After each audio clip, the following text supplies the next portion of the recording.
भारत एक ऐसा देश है जहाँ हमेशा से सोसाइटी के बारे में काफ़ी डिस्कशन होता आया है। ऐसा माना जाता है कि इंडियन सोसाइटी के इस नेचर की वजह से यहाँ औरतों की हालत कभी बहुत अच्छी नहीं रही। मेरा भी मानना है कि औरत किसी भी तरह से आदमी से कमज़ोर नहीं है और हर जेंडर की अपनी एक अलग इम्पोर्टेंस होती है जिसे रिकॉग्नाइज करना बहुत ज़रूरी है। लेकिन दोस्तों, आज के समाज में एक ऐसा चेंज आ चुका है कि अब एक मर्द की स्ट्रगल की कहानियाँ कोई डिस्कस नहीं करता। सबको लगता है कि एक आदमी जो भी अपनी लाइफ में कर रहा है वो उसकी ड्यूटी है, लेकिन उसका सेक्रीफाइस की कहानी कोई नहीं जानता। एक ऐसी कहानी जो हर घर की है, हर मोहल्ले की है, आपकी है और मेरी है, लेकिन कभी जुबान पर नहीं आती। ये वो दर्द है जो एक फादर की आंखों में दिखता है। ये वो टेंशन है जो एक यंग ग्रेजुएट के चेहरे पर दिखती है जब वो इंटरव्यूज के चक्कर काट रहा होता है।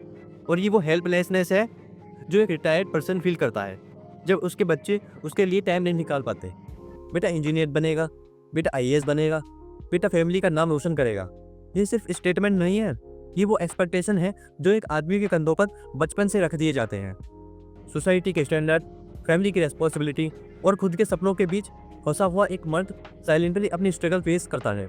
मुंबई की corporate professional Amit Kumar share करते हैं, जब मैं आईने में देखता हूँ तो एक थका हुआ चेहरा नजर आता है। 20 साल से कॉर्पोरेट लाइफ में हूँ, घर चलाने के लिए, बच्चों के एजुकेशन के लिए, पेरेंट्स की मेडिसिन के लिए। कभी सोचा नहीं था कि लाइफ ऐसे बीत जाएगी। मेरे खुद के सपने वो तो दब गए हैं डेली रेस्पॉन्सिबिलिटीज़ के नीचे। दिल्ली के गवर्नमेंट एम्प्लॉय राजेश सिंह कहते हैं, हम लोग सैंडविच जनरेशन है। ऊपर पेरेंट्स की रेस्पॉन्सिबिलिटी, नीचे बच्चों की डिमांड और बीच में खुद की हेल्थ और एस्पिरेशन को इग्नोर कर रहे हैं। दोस्तों, ये सिर्फ अमित और राजेश की कहानी नहीं है। हर गली, हर सेक्टर, हर सिटी में ऐसे लाखों मर्द हैं जो साइलेंटली स्ट्रगल कर रहे हैं। इस स्ट्रगल की डेप्थ को समझने के लिए हमें एनालाइज करना होगा कि कैसे एक आदमी की लाइफ 4 फेजेस में डिवाइड होती है। बचपन, जब एक लड़का खुलकर जीता है, स्कूल जाता है, दोस्त के साथ खेलता है, लाइफ सिंपल होती है। जवानी, जब उसके ऊपर पढ़ाई और करियर की एक्सपेक्टेशन डाल दी जाती हैं।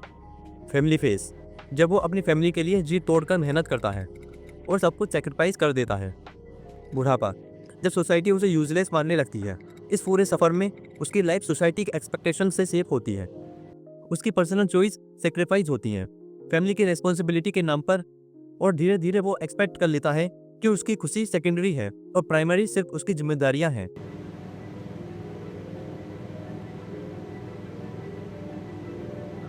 बचपन, लाइफ का वो फेज जब एक लड़का पहली और आखिरी बार रियल फ्रीडम एक्सपीरियंस करता है।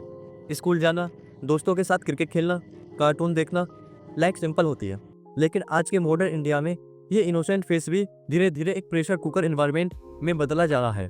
बेंगलोर की एक कंसर्न मदर प्रीति शर्मा कहती हैं, मेरे 7 साल के बेटे को मैं 3 डिफरेंट कोचिंग भेजती हूँ। सुबह 9 बजे उठता है, रात 9 बजे तक बिजी रहता है। उसके बचपन सेक्रीफाइस हो रहा है। मुझे बुरा लगता है जब वो खेलने का टाइम मांगता है, लेकिन कंपटीशन इतना टफ है कि चॉइस नहीं है। अगर अभी से प्रिपेयर नहीं करेगा तो फ्यूचर में कैसे सर्वाइव करेगा। सोसाइटी के एक्सपेक्टेशन ने मॉडर्न पेरेंटिंग को एक तरफ ट्रांसफर कर दिया है कि बचपन में ही क्रेज बन चुका है। पेरेंट्स अपनी अधूरी ख्वाहिशों का बोझ बच्चों पर डाल रहे हैं बिना ये समझे कि इसका इम्पैक्ट क्या होगा। इसका नतीजा 8-9 साल के बच्चे एंजाइटी फेस कर रहे हैं, उनकी इमोशनल डेवलपमेंट सफ़र कर रही है और वो मेंटली एक्सोसिएट हो रहे हैं बिना ये समझे कि जवानी है क्या। पहले स्कूल की ऐसी जगह होती थी जहाँ बच्चे सीखते थे और एंजॉय भी करते थे, लेकिन अब फर्स्ट स्टैंडर्ड के बच्चे भी ओलंपियाड, स्कॉलरशिप एग्जाम और एंट्रेंस प्रिपरेशन में लगे हैं। बच्चे इन सब में कहीं खो गए हैं और पेरेंट्स की एंजाइटी भी रिफ्लेक्ट होने लगती है कि सोसाइटी का प्रेशर कितना बोर हो चुका है। पेरेंट्स अपने बच्चों को हॉबीज से दूर कर रहे हैं ताकि पढ़ाई और प्रिपरेशन अफेक्ट ना हो, क्योंकि उन्हें लगता है कि सेक्रीफाइस जरूरी है। कहीं उनके बच्चे को भी उनकी तरह फ्यूचर में स्ट्रगल ना झेलनी पड़े। इस फेज में जब लाइफ थोड़ी हल्का होनी चाहिए, वही प्रेशर अभी से शुरू हो जाता है। धीरे धीरे एक्सपेक्टेशन का भार बढ़ने लगता है और स्टार्ट होती है लाइफ की असली स्ट्रगल। एक इनोसेंट चाइल्ड जो सिर्फ खेलना चाहता है, घूमना चाहता है, बिना किसी फिक्र के खुद को समझना चाहता है, उसे ये समझाया जाता है कि उसके रियल वैल्यू सिर्फ उसकी एकेडमिक परफॉर्मेंस से मेजर होगी। लेकिन जाने अनजाने में हम एक ऐसी जनरेशन क्रिएट कर रहे हैं जो इमोशनली डिस्कनेक्टेड है। उनके पास मेमोरीज नहीं होती, सिर्फ अचीवमेंट होती हैं जिन्हें वो वक्त के साथ भूल जाएंगे। हाँ, लेकिन शायद समाज याद रखेगा।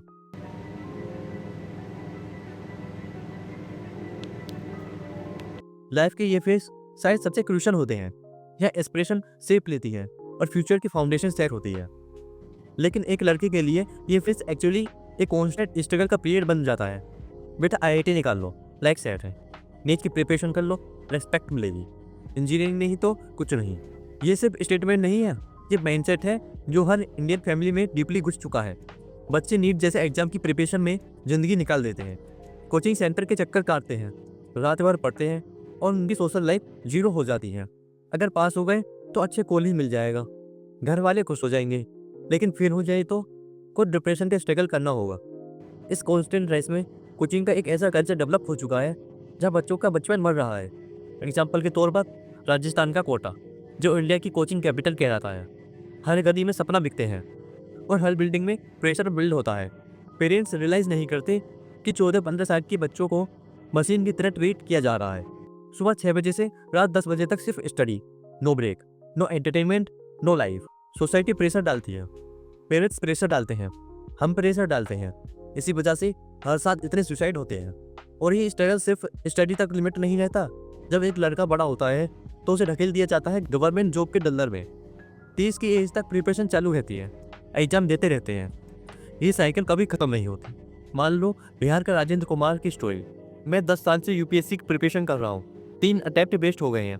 माँ बाप कम बात करते हैं, रिश्तेदार ताने मारते हैं। अब ना एज कम है ना खून बचा है। प्राइवेट जॉब करने का मन नहीं करता क्योंकि सोसाइटी में रेस्पेक्ट नहीं मिलेगी। ये सिर्फ राजेंद्र कुमार की कहानी नहीं है, ये हर दिल्ली, प्रयागराज और इंडिया के हर छोटे बड़े शहर के लड़के की कहानी है जिनके घर वाले गवर्नमेंट जॉब की उम्मीद लगाए बैठे हैं।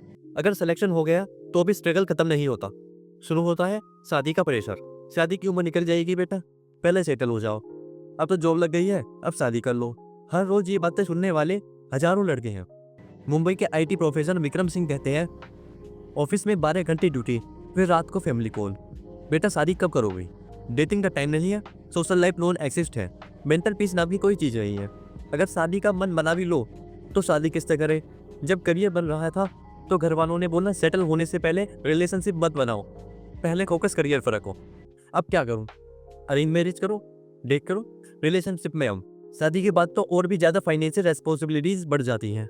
जॉब लगती है लेकिन सैलरी का मेजर पोर्शन फैमिली को भेजना पड़ता है। पेरेंट्स की मेडिसिन, बहन की शादी, घर का लोन। एक लड़का अकेला ही सब कुछ उठाता है। खुद के लिए कॉफ़ी लेने से पहले 10 बार सोचना पड़ता है। और जब इस फाइनेंशियल स्ट्रेस में शादी के बाद एक और नया मेंबर आता है तो स्टार्ट होता है मैक्सिमम प्रेशर फेस। शादी के बाद लाइफ सेटल हो जाएगी।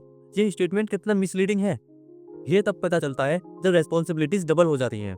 पुणे के संजय वर्मा कहते हैं, EMI, बच्चों की एजुकेशन, पेरेंट्स की हेल्थ केयर, वाइफ की एक्सपेक्टेशन, ऑफिस का प्रेशर।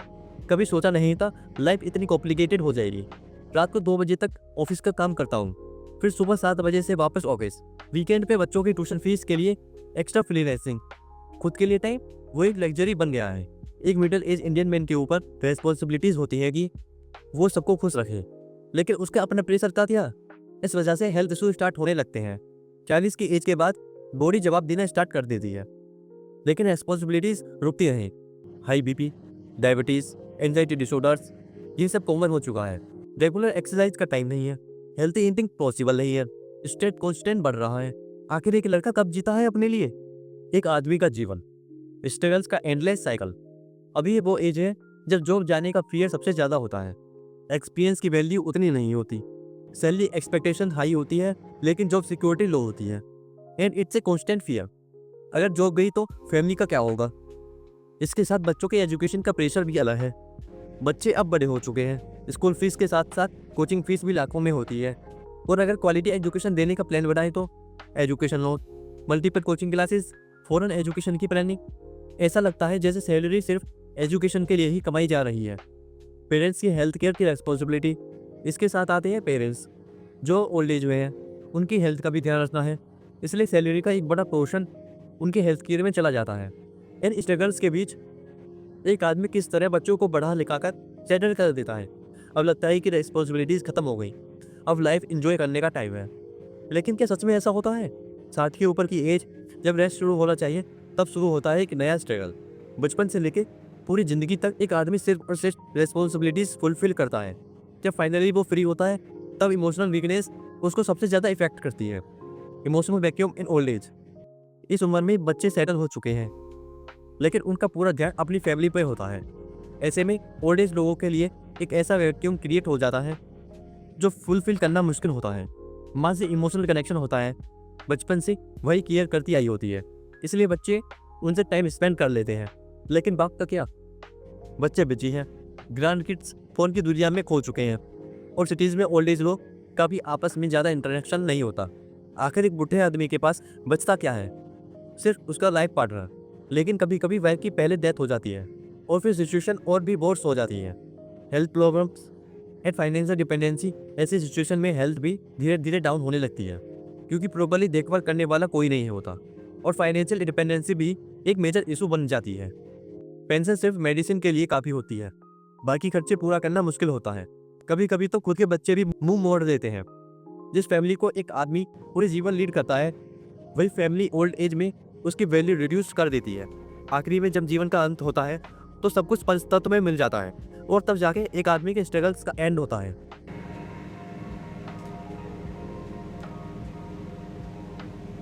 समाज को चेंज करना होगा, ये पेनफुल साइकिल ब्रेक करने की ज़रूरत है। बच्चों को अपना पैशन फॉलो करने दो। सिर्फ इंजीनियर या डॉक्टर बनना ही पैशन नहीं होता। गवर्नमेंट जॉब का लूप तोड़ना होगा। मेंटल पीस और बेटर ग्रोथ के लिए काम चुनो। हाउस होल्ड रेस्पॉन्सिबिलिटीज डिवाइड करनी होगी। आज की फीमेल्स भी एम्पावर्ड है। सिर्फ एक आदमी के ऊपर पूरा फैमिली का बर्डन नहीं होना चाहिए। ये सिर्फ एक मेल स्ट्रगल नहीं है, बल्कि पार्टनरशिप तोड़ने का बेस्ट तरीका भी है। जेंडर इक्वलिटी तभी आएगी जब रेस्पॉन्सिबिलिटी इक्वली डिवाइड होगी। रिटायरमेंट के बाद सबसे बड़ा चेंज माइंडसेट का आना है। बच्चों को समझना होगा कि इस एज में उनके पेरेंट्स को उनके सबसे ज़्यादा ज़रूरत है। माँ का प्यार समझना ज़रूरी है, लेकिन घर की चाहत भी पहचानो। जब उन्हें सबसे ज़्यादा ज़रूरत हमारी थी, तब उनके पास बैठना, उनसे बात करना और उनकी प्रॉब्लम समझना भी उतना ही ज़रूरी है। सपोर्ट सिर्फ फाइनेंशियल नहीं, इमोशनल भी इम्पोर्टेंट है। नई सोच, नया फ्यूचर। मैं तो अपने बच्चों से यही कहूँगा, जो करना है करो। इंजीनियर बनो, डॉक्टर बनो, कंटेंट क्रिएटर बनो, कुछ भी करो, बस खुश रहो। हैप्पीनेस जरूरी है सोसाइटी के एक्सपेक्टेशन से, क्योंकि लाइफ सिर्फ रिस्पॉन्सिबिलिटी निभाने के लिए नहीं है, जीने के लिए होती है। अगर आपको ये डिस्कशन इंपॉर्टेंट लगा हो तो इसे शेयर करें, ताकि ये मैसेज और लोगों तक पहुँचे और ये पेनफुल साइकिल ब्रेक हो सके। मिलता हूँ नेक्स्ट वीडियो में।